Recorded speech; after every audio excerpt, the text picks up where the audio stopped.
Amém, irmãos. Bom dia, graça e paz. É um prazer para mim falar sobre esse assunto, né? Louvo a Deus pelo interesse da igreja em aprender um pouco mais sobre isso. Eu já estou numa caminhada do ministério já há 9 anos. Eu fiz uma pós-graduação pelo Palavra da Vida na área de aconselhamento bíblico, especificamente, né, sobre aconselhamento bíblico. Vou apontar para vocês o que a gente tem feito, né? Eu também trabalho em outras áreas, mas especificamente em aconselhamento bíblico. Eu fiz minha pós-graduação no Palavra da Vida e desde então, isso há 8 anos atrás, por uma necessidade ministerial, eu assumi uma igreja para fazer uma revitalização nela. Já era uma igreja com um certo tamanho, então foi meu primeiro ministério e, ao mesmo tempo, muito desafiador em virtude das circunstâncias nas quais a igreja estava. Então, busquei o aconselhamento bíblico para ter como ferramenta pastoral e, então, fiz minha formação nessa área. Desde então, comecei a fazer o aconselhamento dentro da igreja e buscar conscientizar a igreja de que aconselhamento bíblico não é uma opção. Aconselhamento bíblico é uma necessidade da igreja. Nós delegamos para o ambiente secular aquilo que a igreja fazia no passado. Os pastores eram conhecidos como os médicos da alma. E hoje os médicos da alma são outros. E os pastores se tornaram, na realidade, coaches, se tornaram empresários, né, que administram uma empresa, igreja. E a gente delegou, quando alguém está com problema emocional, com aflição, com angústia, a gente diz, vá para o profissional, sendo que a palavra de Deus ela é suficiente para tratar a alma. E eu sempre fui muito combativo nessa questão e trouxe essa conscientização para a igreja. Foi então que, através do Seminário Bíblico do Nordeste, a gente começou com uma parceria com a Nutra. Não sei se vocês conhecem, a Nutra é, vamos dizer assim, a primeira editora de aconselhamento bíblico do Brasil. Ela é fruto de um ministério da Igreja Batista Pedras Vivas, em São Paulo, que começou então a traduzir livros, como o próprio pastor começou a traduzir livros para fornecer esses livros aqui no Brasil, porque não haviam livros nessa área. E então a editora foi crescendo, hoje eles têm mais de 70 títulos. É uma editora que já existe há mais de 40 anos no Brasil, traduzindo materiais. O meu treinamento foi o Palavra da Vida em parceria com a Nutra. Hoje eu sou professor da Nutra, do curso da Nutra, e trouxe então esse curso para a nossa igreja. Nós estamos agora, ontem inclusive tivemos aula de aconselhamento bíblico sobre metodologias integracionistas e o aconselhamento bíblico, que a gente estudou ontem sobre a impossibilidade, viu gente? Eu vou declarar aqui de maneira corajosa e firme. Não é possível integrar psicologia e aconselhamento. Estou dizendo assim, alguém pode dizer, mas eu discordo. Tudo bem, você tem liberdade, a gente vive num país livre, a não ser que Alexandre de Moraes queira nos tirar essa liberdade. Mas você tem liberdade para discordar. Mas eu não falo a partir de minha opinião, eu falo a partir daquilo que de fato, se debate, se discute em relação a isso. Então a gente trouxe essa ideia para dentro da nossa igreja. Estamos na 4ª turma já. Lá na nossa igreja, hoje nós somos 240 membros. Nós temos 48 conselheiros formados dentro da igreja. Todas as lideranças da igreja hoje são formadas em aconselhamento bíblico. Os presbíteros da igreja são formados. Os diáconos, todos eles são formados. Todos os líderes departamentais são formados. Nós temos um centro de aconselhamento bíblico. Inclusive eu atendo outras igrejas também. Existem pastores amigos meus que às vezes estão com determinadas circunstâncias, situações. Pastor, eu não estou sabendo como lidar com isso aqui. Às vezes são casos difíceis. Esquizofrenia. Pastor, dá para conversar com essa pessoa? Aí eu sempre tenho tido essa oportunidade de estar ajudando. E por que eu trouxe, então, tenho intensificado essa visão para a cidade? Porque nas 2 primeiras turmas de aconselhamento bíblico lá na igreja, a gente conseguia, obviamente, atender a igreja, mas começou a surgir necessidade de outras igrejas. Até irmãos da própria igreja que estavam sendo aconselhados, para vocês terem uma noção, tinha uma menina que chegou na igreja, ela tomava 8 medicamentos. Eu não sou contra medicamento, gente, pelo amor de Deus. Continue tomando seu medicamento. Mas cuidado com a dependência dele. A sua alma pode ser tratada pela palavra. E o medicamento pode estar mudando o seu organismo e gerando dependência química e emocional do medicamento. Isso é inclusive, esse ano a gente vai trazer um palestrante para falar sobre isso lá na FIEP. A gente fez um congresso ano passado, a gente vai fazer um outro congresso. Está trazendo um palestrante dos Estados Unidos que ele é especialista nessa área de diagnósticos médicos. E na segunda turma, então, a gente já aconselhava essa menina que havia chegado na igreja há pouco tempo. A gente começou a fazer aconselhamento, ela fazia terapia há 15 anos. 15 anos de terapia. Continuava voltando todo mês no terapeuta. Com mais ou menos 1 ano e meio de aconselhamento bíblico, essa menina já havia, com acompanhamento médico, quero deixar muito claro, ela já havia reduzido drasticamente os medicamentos. Hoje ela não toma nenhum medicamento, ela não faz nenhum tipo de terapia, a não ser a meditação nas Escrituras Sagradas para tratar a alma dela. Então, diante disso, tanto esses casos como outros casos começaram a fazer aquela velha propaganda boca a boca, né? Tem um tio meu que está, tem uma filha minha, tem um irmão meu, tem um fulano que está numa igreja. E essas pessoas começaram a ir lá na igreja. Então, um localzinho que uma sala de aconselhamento bíblico, começou a ficar sempre lotada, e eu não conseguia mais atender. Então eu disse, meu Deus, a gente não tem condições, a gente não tem essa intenção de ser uma igreja que atenda a cidade. A gente é uma cidade com 400 mil habitantes. Imagina, uma igreja querer atender uma cidade. Eu disse, não pode ser assim. E foi então quando Deus me incomodou a tentar despertar essa visão na cidade de Campina Grande. E foi quando eu comecei então a trabalhar ativamente. Não sei se vocês já chegaram a ver na internet, aí no meu Instagram, eu divulgando o curso.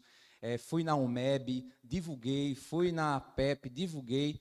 Fui no máximo que eu pude fazer para divulgar, porque minha intenção é fazer com que as igrejas da nossa cidade despertem para essa realidade. Porque nós deixamos o mundo secular entrar na alma dos nossos membros. Não podemos deixar isso.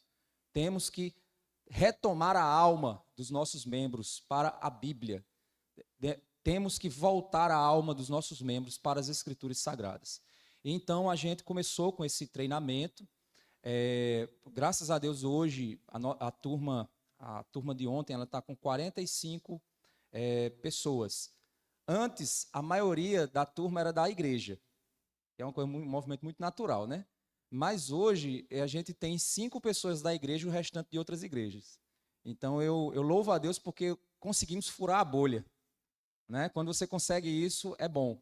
Então, hoje, na nossa igreja, a gente tem um centro de aconselhamento bíblico, onde a gente consegue fazer alguns acompanhamentos de alguns casos mais difíceis.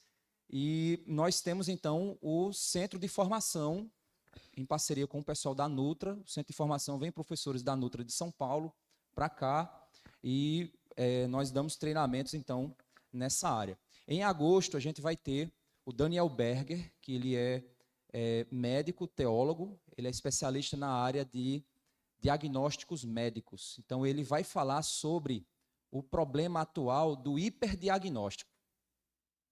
Hoje a gente vive uma epidemia de diagnósticos. E isso é muito sério.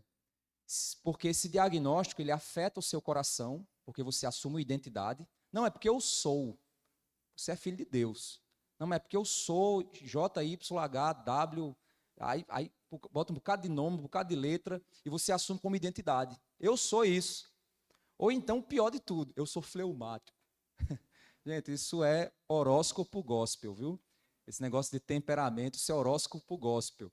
Então, não, porque eu sou assim, e aí vem a teologia da Gabriela. Eu nasci assim, eu sou assim, Gabriela, né? Não é aquela novela antiga. Então, não, eu sou assim, eu sou uma pessoa que tem um fleumático, tem o que mais? Colérico. Ó, aí tem gente lendo aí, o pastor, tem gente lendo. Colérico, o que mais? Melancólico. Eu sou melancólico, então eu sou assim mesmo. Gente, isso não é você, não é os seus sentimentos, você não é seus desejos, você não é suas emoções. Você tem sentimentos, você tem desejos, você tem emoções. Isso é tão sério que as pessoas hoje pegam os desejos sexuais e transformam em identidade. Eu sou o meu desejo, você não é o seu desejo. Tudo isso que eu estou pincelando aqui é para você entender o quão urgente e necessário é o aconselhamento bíblico. Porque o aconselhamento bíblico vai tirar todos esses fantasmas do nosso juízo e da nossa igreja. E a gente vai começar a encarar a vida como ela de fato é em Cristo Jesus.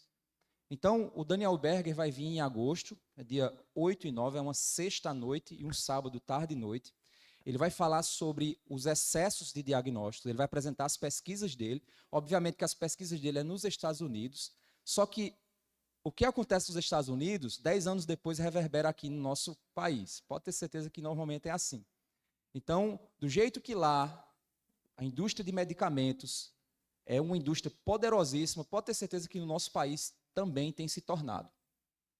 O excesso de diagnósticos, famílias que não exercem a responsabilidade, não estou julgando, mas existem casos de famílias que não exercem a responsabilidade da paternidade e seu filho adquire um determinado comportamento e eles vão num especialista e o especialista dá um nome ao comportamento da criança e pronto, os pais assumem aquilo como um problema, aquela criança vai passar o resto da vida assumindo um comportamento em virtude da irresponsabilidade dos seus pais.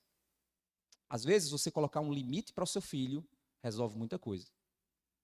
Às vezes, você tirar isso aqui do seu filho resolve 95% dos problemas que talvez o seu filho tenha de atenção, de hiperatividade, problema de foco, uma série de coisas. Então, ele vai mostrar o quanto nós temos exagerado nessas coisas, o quanto nós temos, como igreja, fechado os nossos olhos para a realidade espiritual.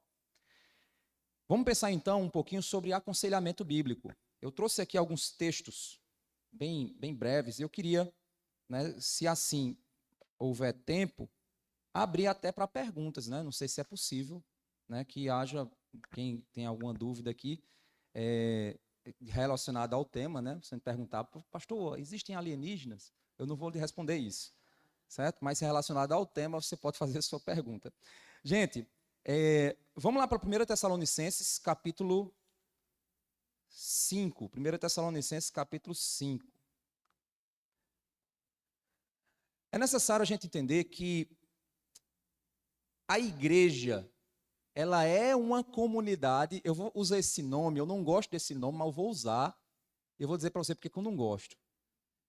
A igreja, ela é uma comunidade terapêutica.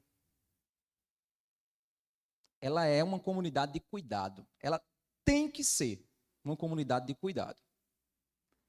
Uma das ideias mais repetidas das Escrituras é uns aos outros, uns aos outros, uns aos outros.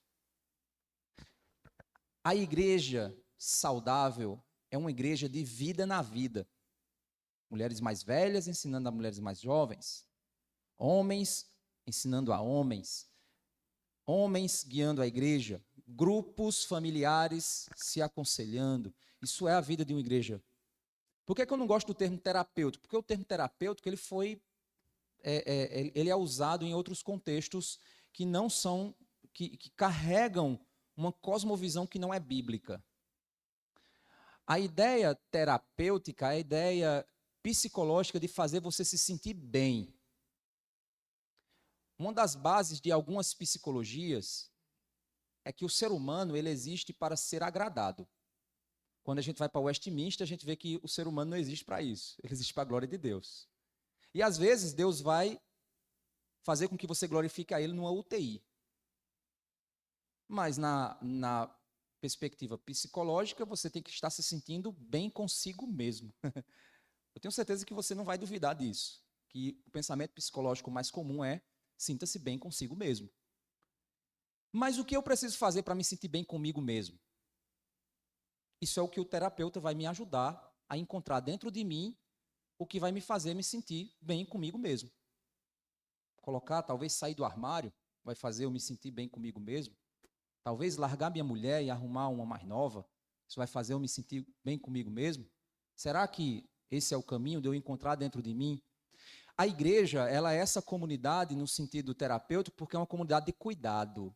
É uma comunidade que vai fazer com que um irmão questione o outro e diga, bicho, para de mimimi, velho, e vai ser homem. Teve um, teve um aconselhamento que eu fiz com um cara que ele estava com muito mimimi, aí eu não estava com muita paciência. Assim, é um erro, viu, gente? Mas parece que deu certo. E aí eu fui e disse, você precisa aprender a ser homem. Aí ele ficou assim, né? Aí isso depois de muito tempo ele chegou e disse, pastor, você me disse uma coisa que mudou radicalmente minha vida.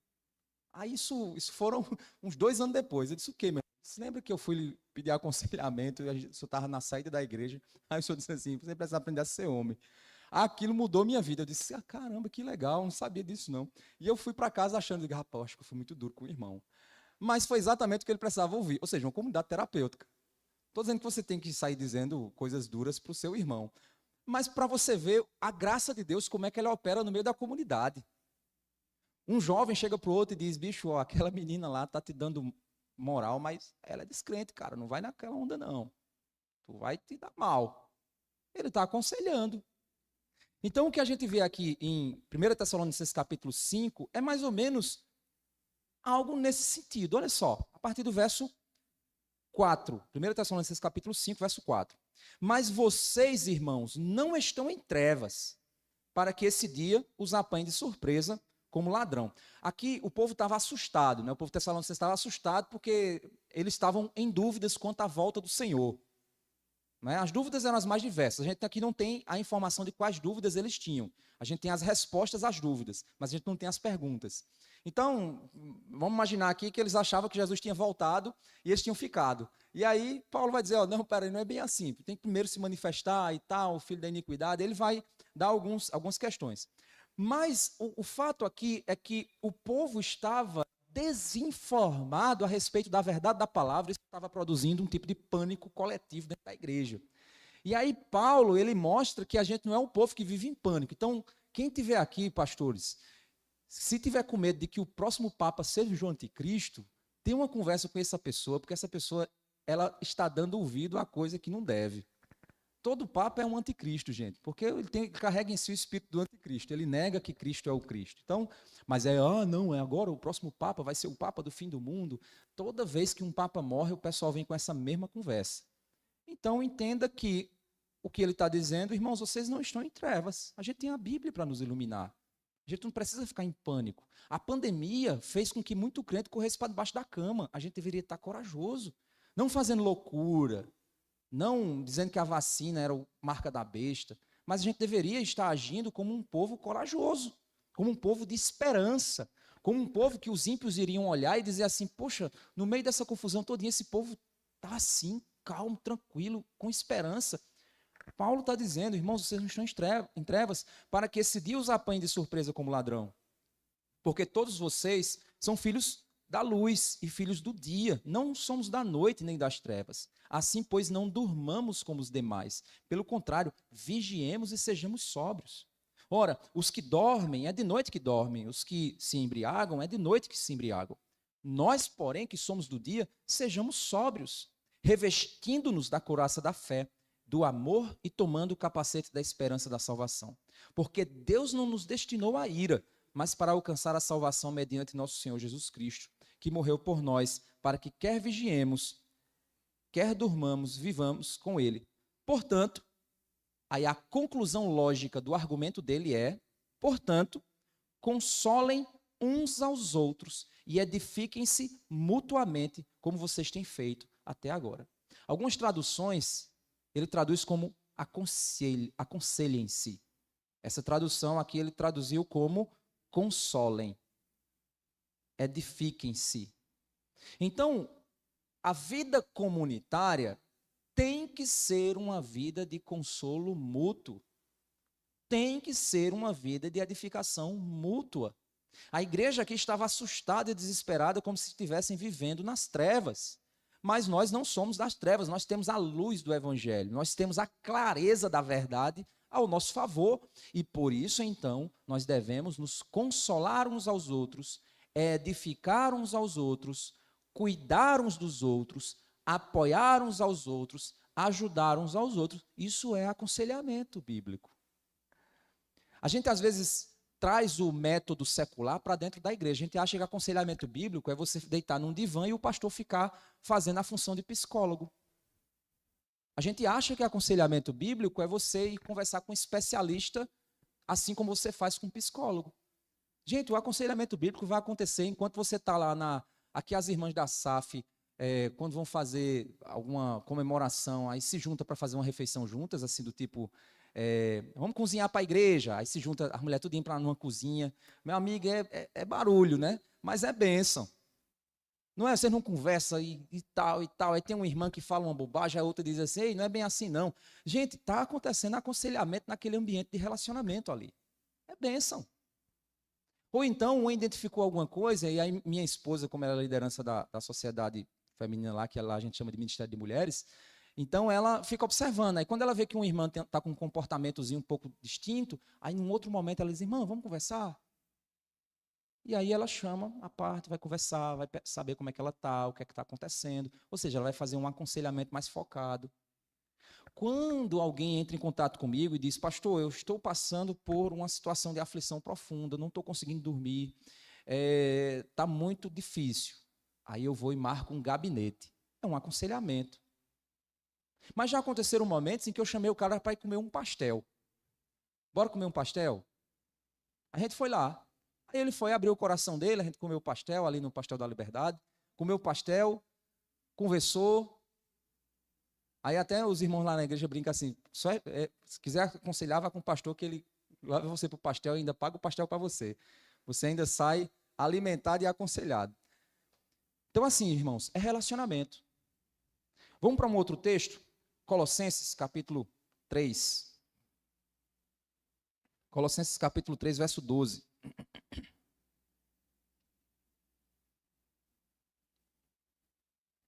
Verso 12 a 17. Vocês vão perceber que o tom é o mesmo. É o tom de exortação para o cuidado mútuo. Então ele vai dizer assim, verso 12, capítulo 3, verso 12. Portanto, como eleitos de Deus, santos e amados, revistam-se de profunda compaixão, de bondade, de humildade, de mansidão, de paciência. Suportem-se uns aos outros. Gente, deixa eu só fazer um adendo aqui. Esse suporte não é... Tem que suportar, né? Não, suporte é de dar suporte, certo? E tem gente que diz, não, mas a Bíblia não manda eu suportar, né? Então tem que suportar, aguentar esse camarada. O cabo é um João sem braço, eu tenho que aguentar ele. A Bíblia não manda suportar? Não, é dar suporte. Então, dê suporte, apoie. O irmão está fraco, vem aqui, meu irmão, vamos aqui, vamos caminhar. O irmão está desanimado, vem aqui, meu irmão, vamos lá. O cara não veio para a igreja, você manda mensagem, meu irmão, o que é que está havendo, cara? Eu já fui buscar crente em casa. Eu disse, rapaz, venha para a igreja. O cara, eu vou, pastor, eu vou. Aí na hora não vinha, não aparecia. Eu digo, e aí, vem? Não, pastor, eu vou buscar. Você não vinha não, que eu não estou. Eu disse, pois eu vou, estou saindo daqui agora. Aí desliguei o telefone e fui. Quando cheguei lá, o cara estava pronto. Mas pastor, eu nem ia, que eu não estava me sentindo bem. Eu digo, é nessa hora que você tem que ir para a igreja. E fui buscar ele em casa. E aí no final do culto ele chegou e disse assim, pastor, obrigado por ter ido me buscar. Rapaz, eu estou animado demais. Eu digo, tá vendo? O que é que a Bíblia diz? Quando você estiver desanimado, cante. Quando você estiver animado, cante louvores. Quando você estiver desanimado, ore. Não é isso que diz em Tiago? Então, meu irmão, tu está desanimado, está meio fraco, vai ficar em casa? Para quê? Para ficar mais triste ainda, ficar mais abatido ainda? E depois tu vai pagar uma terapia bem cara para o cabo chegar e dizer para você uma coisa que você já deveria saber?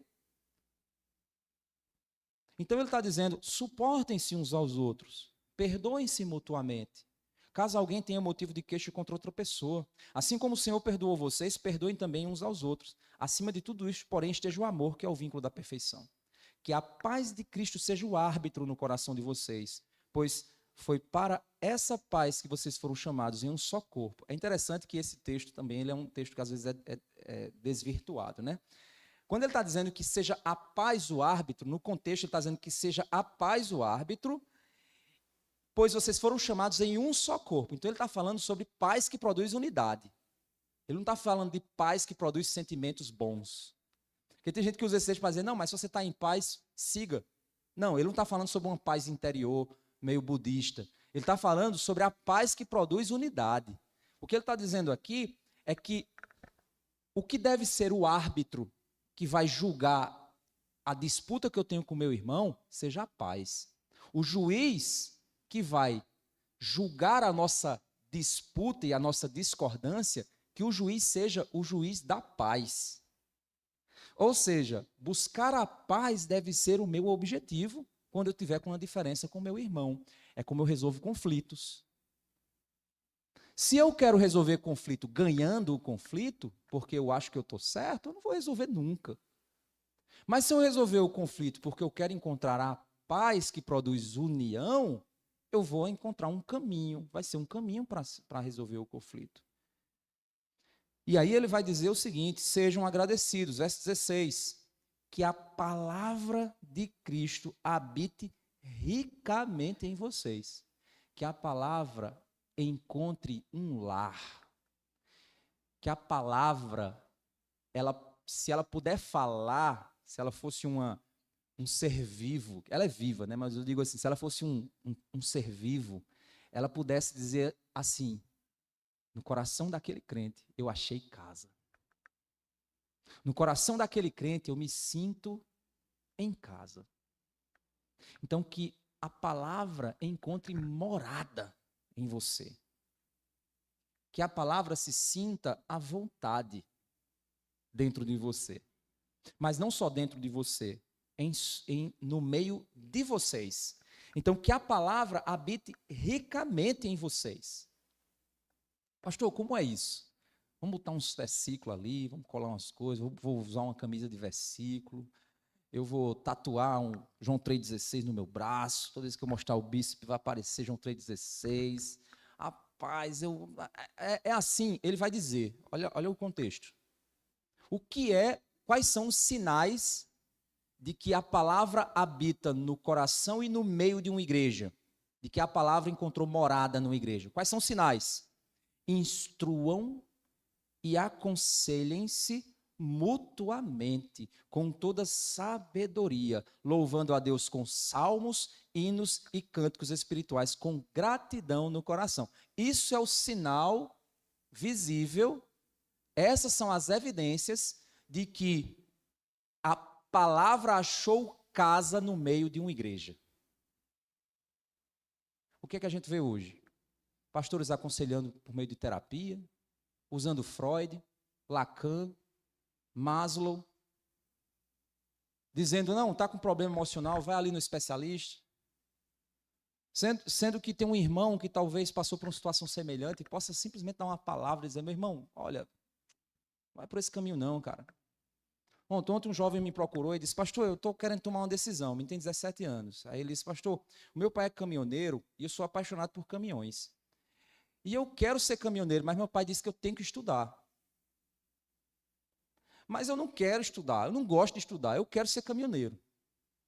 Aí eu fui aconselhá-lo, né? Eu disse, olha, a preocupação do seu pai... Aí ele disse, meu pai quer que eu faça o que ele quer. Eu disse, não, a preocupação do seu pai é a seguinte. O seu pai, ele quer que você tenha a opção. Porque se você estudar, se formar em alguma área ou algumas áreas, até técnicas também, mas depois você escolher ser caminhoneiro, foi uma opção sua. Mas se agora você escolhe não estudar e entrar numa área que talvez você possa se arrepender depois, você não vai ter mais a opção de voltar. Porque você vai estar casado, você vai ter filho, você vai ter uma necessidade de sustentar a sua família. Então, entenda uma coisa, a preocupação do seu pai é a preocupação de um pai. Aí ele parou assim e fez, caramba, não tinha pensado nisso. Eu disse, olha, eu sou pai. E eu quero que meus filhos, eu hoje trabalho para dar aos meus filhos a opção de escolher. Meu pai me deu a opção de escolher. Hoje eu sou engenheiro mecânico, irmãos. Mas eu sou pastor por opção. Larguei a engenharia, larguei a empresa que eu estava, porque Deus me deu um chamado e eu optei por isso. Eu não estou aqui porque eu não tive a opção. Não, eu acho que é porque eu tentei tudo, não deu certo, vou virar pastor. Tem muita gente que faz isso, infelizmente. A pessoa vai por esse caminho. Não. Eu recebi a opção, mas eu via muito meu pai, que foi contador, ele era técnico de contabilidade, ele dizia assim, eu estou nessa área, mas eu não tive a opção. Surgiu uma vaga, eu entrei, porque na época não tinha o curso superior de contabilidade, na época que ele fez. Então, só era ter uma vaga no escritório, começar a trabalhar, que você virava contador. Aí depois você fazia um reconhecimento. A contabilidade no passado era assim. Meu pai é da velha guarda. E aí, então, Ele disse, eu estou nessa opção porque não tive opção. E eu quero dar opção a vocês. Então, eu hoje, com o coração de pai, eu penso da mesma forma. Eu quero dar opção para meus filhos. Eu quero que eles escolham. Eu não quero que ele vá, não, por uma necessidade. Não, meu filho, você tem uma escolha, você tem uma decisão. Eu quero te dar a capacidade de poder escolher, pensar, refletir. E aí ele ficou feliz com isso. Aí eu disse, olha... Aí ele disse, mas pastor, tem outra coisa. Eu não sei se ser caminhoneiro e ser crente, porque eu já acompanhei meu pai, o pai dele é descrente. E às vezes é um ambiente tão difícil. Aí eu disse, como é a pessoa ser crente?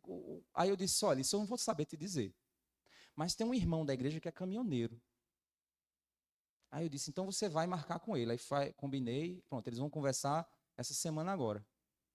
O irmão é caminhoneiro e é crente. E eu já ouvi ele falando dos desafios que tem nesse meio de mundo aí, você às vezes com caminhoneiros incrédulos, ser longe de casa às vezes 10 dias, e o cara chega com propostas indecentes, com coisas ou propostas que a própria estrada traz. E ele fala dos desafios como homem, longe de casa, as tentações que surgem no caminho. Aí eu digo, então, converse com ele. Ele é a pessoa que sabe que vai...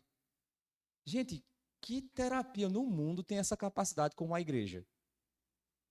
De ter essa diversidade magnífica de experiências de vida. Mas, pela palavra. Porque é a palavra que deve habitar e por meio dela, com sabedoria, nós aconselhamos uns aos outros. Nós, então, ajudamos uns aos outros. Verso 17, tudo que fizerem, seja em palavra, seja em ação, façam em nome do Senhor Jesus, dando por ele graças a Deus Pai. Por isso, então, a gente vai lá para 2 Timóteo, avança um pouquinho a tua Bíblia, 2 Timóteo, capítulo 3, verso 16. Texto muito conhecido. 16, 17, diz assim, 2 Timóteo 3, 16, 17. Toda a escritura é inspirada por Deus e útil para o ensino, para a repreensão, para a correção, para a educação na justiça, a fim de que o servo de Deus seja perfeito e perfeitamente habilitado para toda boa obra. Gente, a Bíblia é suficiente para tratar a alma humana. Não existem aparelhos científicos que meçam a alma. Não há. Então a ciência humana materialista, ela é incapaz de alcançar a alma humana. O mais próximo que alguém consegue chegar disso tem sido na neurologia, nas análises neurológicas. É o mais próximo que alguém chega de perceber como é que o órgão cerebral responde a determinadas questões do pensamento. É o mais próximo. Mas até o mecanismo do cérebro, não se sabe como funciona. Quando você toma um medicamento psicotrópico, ele não vai na área do cérebro e mexe exatamente na chavezinha para mudar seu pensamento. Ele joga uma descarga química no seu cérebro e altera a forma como seu cérebro funciona. E o seu cérebro vai, então, encontrar um caminho para tentar funcionar com aquela substância alterando o funcionamento dele. E aí vai dar para você uma resposta, uma sensação de melhora, que pode ser algo voltado para a você estar sendo dopado de alguma forma, dessensibilizado de alguma forma, e no fim das contas o seu cérebro vai encontrar uma forma de funcionar com aquela substância dentro dele. Então, em alguns casos, aquelas substâncias elas estão sendo apenas testes. Quem aqui já passou por isso, né, de precisar de tomar algum medicamento, ou se você ainda toma, você sabe que o médico ele faz testes. Toma esse. Eita, pastor não. Eita, doutor. Eu não me senti bem, não. Então muda para esse. Eita, esse aqui deu uma ânsia de vômito. Então muda para esse aqui. Ah, esse aqui eu fiquei chorando demais. Então muda para esse. Ou seja, são tentativas. Até encontrar uma substância que venha a causar uma alteração no seu cérebro possa mudar a forma como ele funciona, de modo que a interação entre essas duas questões desenvolva uma sensação de melhora. Mas melhorou a raiz do problema? Se for um problema hormonal, você tratou seus hormônios? Se for um pecado não confessado e que o Espírito Santo está ali, ó, te incomodando e você não quer confessar, resolveu? Se é falta de perdão, resolveu? Se é um problema de relacionamento que você precisa tratar, resolveu? Não resolveu, porque é limitado. Mas a Escritura, ela é capaz de corrigir a sua conduta, de iluminar o seu pensamento, de mudar a sua percepção das coisas. Esse jovem que eu falei estava com raiva do pai. Ele estava mordido. Ele disse, não, pai quer que eu faça a vontade dele. Na hora que eu falei para ele o que eu falei, aí ele parou e disse, caramba. O rosto dele mudou e a leitura que eu fiz do rosto dele foi, estou sendo injusto com meu pai. Mas ele estava com raiva do pai. Mas aí, através do que eu falei para ele, mudou a concepção da mente e da forma como ele enxergava as coisas. Então, a Escritura é útil. A sabedoria de Deus é útil. Vamos lá para Hebreus, para a gente fechar com Hebreus aqui. E aí eu quero abrir para perguntas e respostas dos irmãos. Hebreus capítulo 4, verso 12. Olha só, gente, esse versículo é lindo, é maravilhoso. Ele diz assim, ó, porque a palavra de Deus é viva e eficaz, mais cortante do que espada de dois gumes, penetra até o ponto de dividir alma e espírito, juntas e medulas, e é apta para julgar os pensamentos e propósitos do coração. Não há criatura que não seja manifesta na sua presença. Todas as coisas estão descobertas e expostas aos olhos daquele a quem temos que prestar contas. Gente, a palavra, ela revela. Ela vai lá no âmago da questão e puxa para fora o problema. Eu já aconselhei pessoas que o cara estava com aquela coisa, aí eu fui levando pela palavra tal, até que eu mostrei que o problema da pessoa era falta de perdão. A pessoa disse, caramba, quer dizer que eu não perdoei não, pastor, você não perdoou não. Sabe por que você não perdoou? Olha o que você disse. Aí, quando a pessoa está falando, né, tá no aconselhamento, principalmente quando é de gabinete, aí eu tenho o costume de anotar, né? Não aquela coisa do terapeuta, né? Mas, por exemplo, palavras que me chamam a atenção. Normalmente, quando você está falando, né, isso a gente aprende no aconselhamento bíblico, né? Quando a pessoa está falando, o que ela mais repete dá para a gente uma incidência de que aquele é o problema. Porque quando você está dolorido, com o corpo doendo, a parte que você mais lembra do seu corpo é a que está doendo. Por exemplo, gente, eu tô com um problema aqui na coluna, que eu acho que é em virtude de eu passar muito tempo sentado. Trabalho sentado, né, estudando e tudo mais.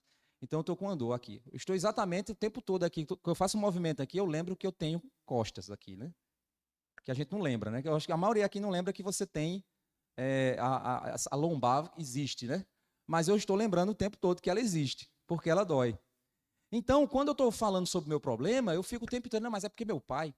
Não, mas é porque meu pai. Não, mas é não, mas meu pai. Aí, o tom como a pessoa fala, a maneira como a pessoa fala, a maneira como ela põe no contexto que ela está dizendo, opa, peraí, a dor dela está na região do pai. Então, eu estou entendendo o que está acontecendo. Aí, então, a palavra agora vai ser o raio-x. Eu sei que ele diz que está com dor no pai. Aí agora eu vou pegar a palavra e tentar mostrar para ele. E quando ele olhar para a palavra, é como se ele estivesse olhando para o espelho, Tiago diz isso. E ele vai ver as rugas dele. Ele vai ver as cicatrizes, ele vai ver o defeito dele, ele vai dizer, caramba, meu, é verdade. Preciso mudar. Por isso que aconselhamento bíblico só é possível com crente. Certo? Pastor, mas pode aconselhar? Eu já aconselhei descrente. Mas se eu dizer para você, sabe qual é o aconselhamento do descrente? É evangelização. O maior problema do descrente que está em problema no casamento dele não é com a esposa, é com Jesus. Na hora que ele resolveu o problema dele com Jesus, pode ter certeza que o resto vai se resolvendo. A maioria aqui, quando não era crente, era cheia de bronca, né?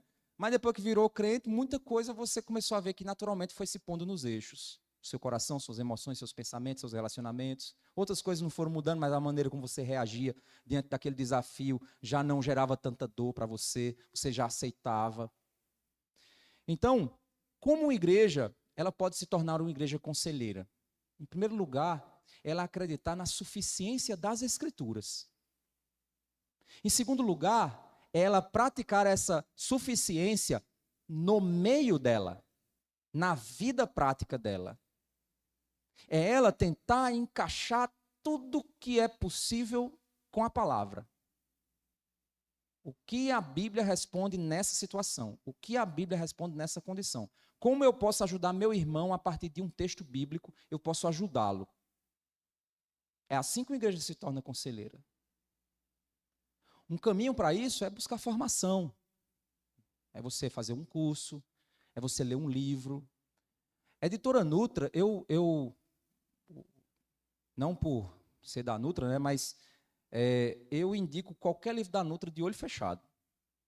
Porque todos os livros da Nutra passam pela curadoria do pastor Jairo, que é o diretor, que foi aquele pastor que começou lá atrás a traduzir. Um homem de Deus, doutor na área de aconselhamento bíblico, formado palestrante aqui no Brasil e fora do Brasil, uma pessoa muito bem conceituada. Você não vai ver ele na High Society, nem nos panfletos aí de grandes eventos. Você não vai vê-lo nisso. Mas pode ter certeza que nos bastidores da igreja brasileira ele tem feito grande diferença. Então compra um livro lá da editora. Tem um livro chamado Ira, Arrancando o Mal pela Raiz. É um livro fantástico. Teve um irmão que eu já aconselhei usando livros, né? Comecei a conversar com ele, fiz ali a anamnese, né? Identifiquei qual era o problema dele. O problema dele era ira. Aí eu disse, eu vou te dar uma tarefa. Peguei o livro da biblioteca lá da igreja e disse assim, você vai ler esse livro, vou lhe dar 3 meses para você ler esse livro e você vai anotar tudo aquilo que Deus falar no seu coração a partir dessa leitura. Aí ele leu. Quando ele voltou, ele disse, meu Deus, eu não sabia que eu tinha isso no meu coração. Eu já havia lido, obviamente, o livro, né? Eu não ia indicar um livro que eu não li. Mas ele percebeu qual era a raiz do problema dele. Aí você vai para o ambiente secular e diz, não, mas é porque você é assim mesmo. Eu falo na cara mesmo. Pois está errado. Eu sou uma pessoa transparente. Está errado, pecado. Não, mas é porque é meu jeito mesmo, é assim. Eu sou uma pessoa irascível. Está errado, pecado. Colérico, né? Pecado. Não, mas Jesus entrou no templo batendo na... Certo, mas para a cruz você não quer ir. Você quer derrubar a mesa dos cambistas, mas para a cruz você não quer ir. Você quer ser Jesus na mesa dos cambistas, mas você não quer ser Jesus na cruz. Então você está escolhendo qual Jesus você quer ser. Não é assim. Ou é você é Jesus inteiro, ou você não é Jesus nem nada. Então a gente tem esse tipo de desafio. Que Deus nos capacite, irmãos, a aprendermos e a acreditarmos na suficiência da palavra. Entendermos que é no ambiente de igreja que as almas são tratadas, que as pessoas são cuidadas, que as pessoas são transformadas e que elas se tornam semelhantes a Jesus. Não é na filosofia secular que isso acontece. É somente no ambiente da palavra de Deus, onde ela habita ricamente, é que isso acontece. Sabe por que muitas vezes tem pessoas... Isso eu tenho visto, viu, gente? Eu não proíbo, pelo amor de Deus, eu não tenho essa capacidade. Pastor não tem capacidade de proibir nada, a não ser para os próprios filhos dele, né? Mas medicamento e aconselhamento secular, eu não digo à igreja, não faça isso, não vão me ver dizendo isso. Mas na igreja, a gente não tinha no passado, a gente não tem caso mais de ninguém procurando isso. Porque as pessoas perceberam que dentro da igreja há muito além do que eles possam imaginar. Se eles buscarem, se a igreja habitar a palavra na igreja. Por que é que hoje a gente tem recorrido tanto ao ambiente secular? Porque dentro da igreja não tem encontrado mais. Então a gente precisa despertar. É a responsabilidade nossa, de todos nós. E é como o pastor falou aqui. Você quer ler, leia. Leia. Pastor, mas eu não sou pastor. Você aconselha? Não, gente. Aconselhamento bíblico não é coisa só do pastor, não. O pastor fica com os casos mais difíceis, porque o pastor é o cara especialista que vai ficar lendo lá esquizofrenia, lendo essas coisas todas, lendo suicídio, lendo sobre isso. Ele é o cara que está pesquisando. Então, talvez você não vai lidar com esse tipo de assunto. Mas ele é o cara que está lá botando na palavra. Então, ele está ali, ó, vivendo isso. Mas não é possível que você não consiga aconselhar um novo convertido sobre perdão. Você não possa aconselhar um irmão sobre uma irmã mais experiente e aconselhar uma irmã mais jovem no casamento que está passando por dificuldade porque o marido dela está deixando a toalha molhada em cima da cama e ela está morrendo de raiva e pensando já em divórcio. A irmã mais cabelo branco vai chegar e dizer, minha filha, pelo amor de Deus. Ó, aí ela vai, com a sabedoria bíblica, ajudar aquela irmã mais jovem. Não é possível que você não consiga. A gente tem matéria-prima dentro da igreja para isso. E temos o poder da palavra para isso. Só é a gente estudar, acreditar e aplicar na nossa vida. Amém? Não sei se vai ter algum momento agora. Pode passar para as perguntas. Quem tiver perguntas, quantas perguntas, não sei como é que vocês... Pronto, então, até que horas? 10, 15 minutos. Pronto, então, alguém tem alguma pergunta sobre essa área?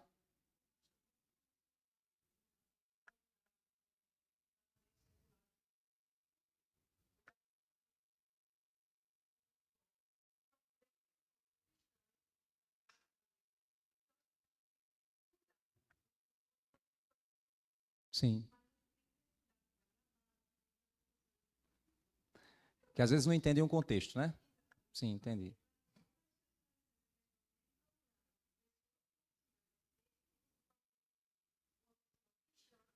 Sim.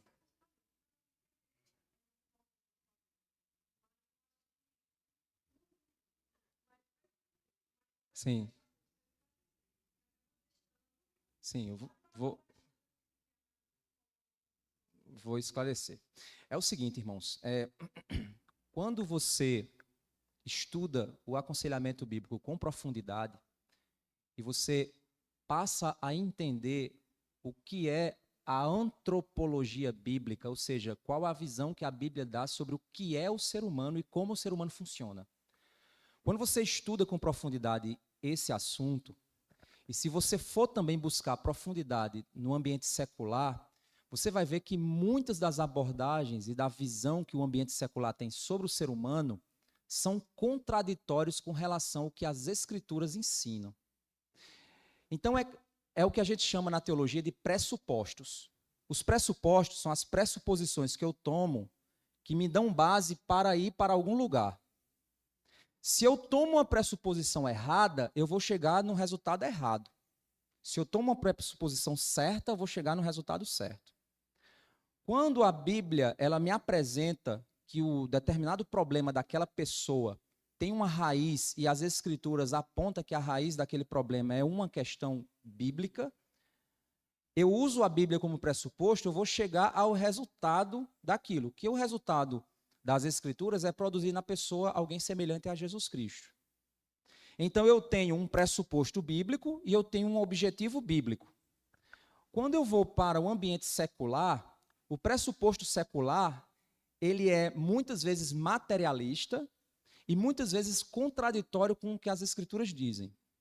E o objetivo secular não é produzir alguém à imagem de Cristo, mas é fazer a pessoa se sentir bem ou qualquer outro tipo de objetivo que o terapeuta tenha. Então, quando eu parto de um pressuposto equivocado para um objetivo equivocado, eu vou produzir um resultado que não vai glorificar a Deus. Principalmente quando é um crente, quando é alguém crente em Cristo Jesus. Eu não tenho uma postura, como eu falei, eu não tenho uma postura combativa de chegar e dizer assim, não pode. Mas quando, é igual o Adalto Lourenço ele dizia, a ciência corretamente estabelecida e a Bíblia corretamente interpretada, uma não contradiz a outra. Mas o problema é porque no ambiente secular, essas ciências são muito mais filosóficas do que propriamente uma ciência como a engenharia, como a física, como a química. Elas são muito mais comportamentais e de observação e passíveis de interpretação de quem interpreta do que propriamente algumas outras ciências, como as ciências médicas, como a própria medicina, né, que você está observando o funcionamento de um organismo. Então, essas filosofias seculares, elas vão propor resultados e elas vão se apoiar em perspectivas que muitas vezes não vão produzir aquilo que as Escrituras desejam. Então, se aquela ciência for corretamente observada e a Bíblia corretamente interpretada, você vai perceber que não combina. Não combina.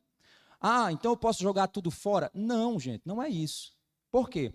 Toda ciência, ela se apoia em um método científico. E o método científico é um método de observação, é um método de coleta de dados, é um método de interpretação desses dados, é um método de proposta de teses e hipóteses e uma série de coisas, que é óbvio que se um psicólogo observa o comportamento de alguém, identifica coisas a partir de um método científico, é óbvio que ele vai chegar a um determinado resultado. É óbvio que ele vai chegar.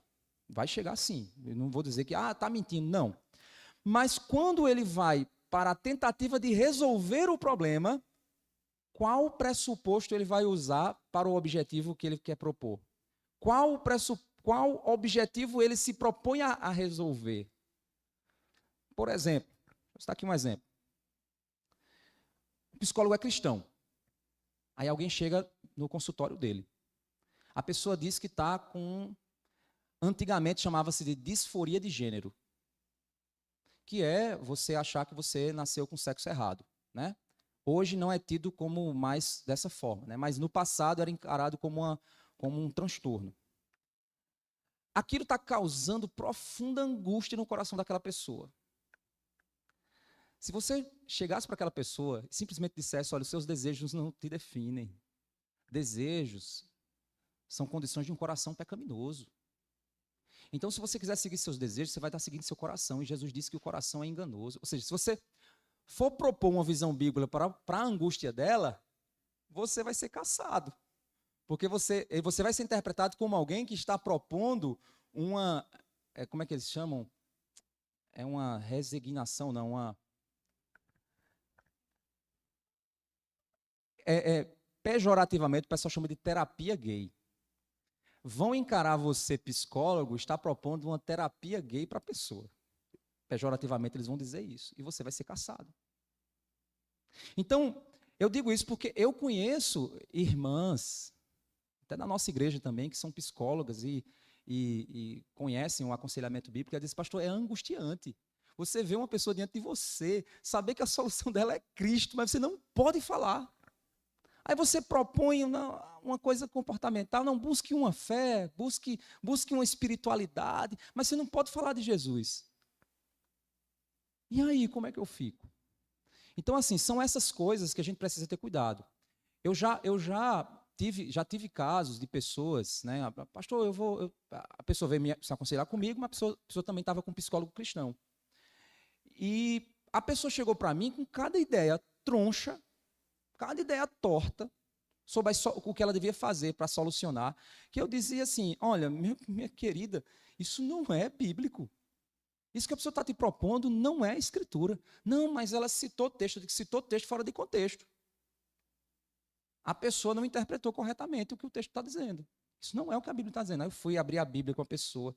Ou seja, não é porque a pessoa se põe com o selo, né, de cristão, que ela vai estar, de fato, fazendo uma psicologia cristã. Isso não diz respeito. Por isso que nós precisamos conhecer as Escrituras. A minha postura, irmã, é o seguinte: se a pessoa quiser ir, vá. Agora, eu confio no taco da palavra. Se a pessoa passar por um aconselhamento bíblico profundo, ela não vai querer mais buscar outra coisa. Então, eu faço assim, eu não proíbo. Eu não digo assim, não vá, não. Mas eu digo, vamos ver aqui o que a palavra vai dizer. Nas vezes em que a pessoa, não, tá certo, então você quer ir, tudo bem, você é livre. Mas vamos pensar o que é a Bíblia. Aí eu passo um tempo com a pessoa, lendo as Escrituras, trabalhando o coração dela. Depois a pessoa diz, rapaz, não tem necessidade mais. Eu não tenho necessidade de ir. Entendeu? Então, não é uma disputa no sentido assim de querer prejudicar o outro, ou o profissional que está ali na área. Eu acho que a psicologia comportamental ela é muito útil no ambiente empresarial, né, de observar comportamentos de equipes, de ver a dinâmica de um grupo de pessoas, compreender essa dinâmica, estudar o comportamento humano. Eu não vejo como algo ruim. Eu só vejo como algo ruim quando ela propõe soluções que a Bíblia diz que não é solução. Aí, meu amigo, a gente, como crente, a gente pode dizer, não, peraí, isso aí está errado. Isso aí não é solução, não. Isso está errado. Entendeu? E na maioria das vezes, a psicologia secular vai propor soluções que não são bíblicas. Não é o que as escrituras nos ensinam. Entendeu? Então, às vezes, você vai, pronto, terapia cognitivo-comportamental. Aí o psicólogo vai passar para você determinados comportamentos, atitudes, rotinas que você vai fazer, que vai fazer você se sentir bem. Amém. Que bom, gente. Que legal. O apóstolo Paulo disse que a gente tem que aprender a remir nosso tempo, porque os dias são maus. Então a Bíblia já dizia para você que você tem que saber organizar sua agenda. A Bíblia já dizia isso. Ah, mas a psicóloga me ensinou ferramentas estratégicas. Ótimo, use as ferramentas. Use as ferramentas. Elas vão lhe ajudar, vão organizar você, tal. Amém. É ciência. Mas, cuidado para você não pegar a parte dessa ciência que contradiz isso aqui. E aí sim a gente vai ter problema. Porque a gente vai estar confiando em algo que não é Deus para resolver os dilemas que só Deus resolve. A paz como árbitro, sim.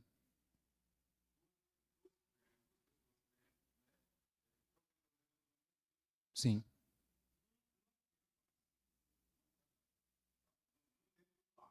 Sim.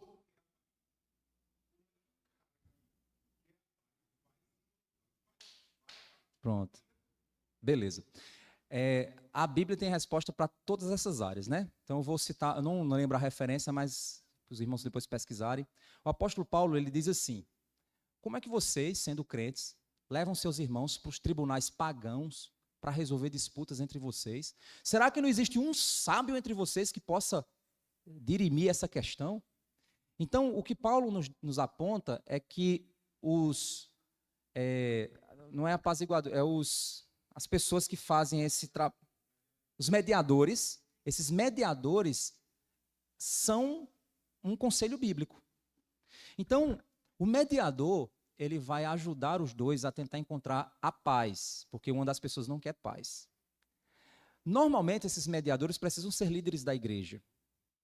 Se por acaso percebe-se que o outro não quer paz e que de fato o outro está errado e quer manter-se no erro, aí as escrituras nos mandam partir para a disciplina bíblica, né? E para cumprir aquilo, se depender de vós, tende paz com todos. Mas se a pessoa não quer ter paz com você, não tem o que você fazer. Você vai cortar a relação com aquela pessoa. Se for uma questão judicial, você vai entrar na justiça. Infelizmente, se você tentou resolver no âmbito de igreja e a coisa não foi resolvida, você vai no âmbito da justiça. Agora, você precisa ampliar sua visão sobre danos, né? Porque uma das preocupações do apóstolo Paulo é o mau testemunho das disputas internas da igreja para os ímpios. E aí Paulo diz: por que antes vocês não sofrem o dano? Mas por que vocês querem fazer o dano? Então, às vezes, vão ter momentos em que a gente vai ter que dizer assim: rapaz, faz o seguinte, vai em paz. Eu vou levar o prejuízo, mas eu me preocupo com o nome do evangelho. Eu não vou brigar com esse cara, não. Está para vocês para ficar gravado, né? Mas a nossa igreja passou por isso, né? Nossa igreja ela passou por um problema em que o nosso templo foi tirado de nós e alguns irmãos disseram: entra na justiça, vamos brigar, não sei o que lá. Aí eu, na época, assumi como pastor, disse: não vou fazer isso, porque senão a igreja vai ser consumida no ódio, a gente vai entrar numa disputa jurídica, a gente vai quebrar um testemunho público, o pessoal vai dizer: olha os crentes brigando por terreno. Não vai fazer isso. Passaram-se já 10 anos, a igreja, graças a Deus, a gente já comprou um novo local, estamos comprando uma casa vizinha, a igreja está crescendo e está avançando. E a gente não precisou entrar numa disputa judicial há 10 anos atrás. Então a gente escolheu levar o dano. Teve gente que chegou e disse assim: é porque esse pastor é muito novinho, ele é bobinho. Aí eu digo: não, eu estou olhando para o reino de Deus, eu não estou olhando para se eu estou saindo como o cara que é vitorioso, que derrubou o adversário. Não, eu quero paz. Eu quero que a igreja foque na construção de uma igreja sólida, no lugar de ficar brigando por causa de terreno. Não quero isso. Então a gente optou por levar o dano. E Deus nos deu infinitamente mais do que a gente imaginava. Entendeu? Então, isso que eu fiz para você foi um aconselhamento bíblico. Entendeu? Eu peguei textos, apresentei textos, mostrei. Eu imagino que no seu coração agora você está em paz. Não que você esteja com uma briga com alguém, né? Mas, por exemplo, em relação à dúvida que você tinha, você diz, rapaz, realmente interessante, é verdade. Ou seja, eu fiz um aconselhamento bíblico. Entendeu, irmãos? É isso que o aconselhamento faz. É dessa forma que a gente age. Ok? Então, fechamos. Eu louvo a Deus pela vida dos irmãos, sou grato, né, a Deus pelo desejo dos irmãos de poder conhecer, né, de querer entender mais sobre aconselhamento bíblico. Qualquer pessoa aqui pode ser um conselheiro, basta você se esmerar no estudo, na palavra, e ver o que é que a Bíblia explica sobre os dilemas da alma. Certo, irmãos? O que eu puder fazer, pastores, para ajudar, né, para estar apoiando de alguma forma vocês, o que a gente puder fazer dentro das nossas disponibilidades, a gente faz. Como eu falei, dia 8 e 9 de agosto a gente tem um congresso, então quem quiser participar vai ser interessante. E temos o curso de aconselhamento bíblico. A turma já está fechada, né, mas ela é uma turma anual. Então, ano que vem, já abre uma nova turma de aconselhamento bíblico. São 9 módulos, sendo 4 módulos extras, que a gente chama de estudos, não, 3 módulos extras que a gente chama de estudo de caso. Que aí os estudos de caso é comigo. Então, são reuniões em que a gente traz um caso hipotético e a gente se junta para ver o que a gente poderia fazer para ajudar aquele caso hipotético a ser solucionado. Certo, gente? Então, é um curso que com certeza vai ajudar bastante, caso os irmãos queiram avançar. Amém. Deus abençoe.